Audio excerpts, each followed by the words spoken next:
10 અને 12ની બોર્ડની પરીક્ષા દરમિયાન દૂરથી પોતાના બાળકો સાથે આવતા વાલીઓને પરીક્ષા કેન્દ્રો બહાર ભર તડકામાં ઊભા રહેવાનો તંત્રના પાપે વારો આવ્યો। સમાચાર સામે આવે છે કે તારીખ 11મી માર્ચથી ગુજરાત માધ્યમિક અને ઉચ્ચ માધ્યમિક શાળાની ધોરણ 10 અને 12ની બોર્ડની પરીક્ષા શરૂ થઈ ગઈ છે અને આજે ત્રીજું પેપર છે। ઘણા વિદ્યાર્થીઓના અલગ અલગ દૂર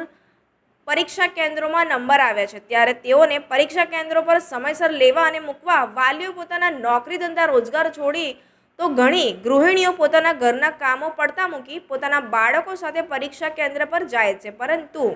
પાલિકા તંત્ર કે શાળા તરફથી પરીક્ષા કેન્દ્રની બહાર ગરમીના તાપમાં કોઈ પણ પ્રકારની ટેન્ટ કે પાણીની વ્યવસ્થા કરવામાં આવી ન હતી, જેના કારણે વાલીઓએ ગરમીમાં બહાર તડકામાં 3.5 કલાક ઊભા રહેવાનો વારો આવ્યો હતો, જેના કારણે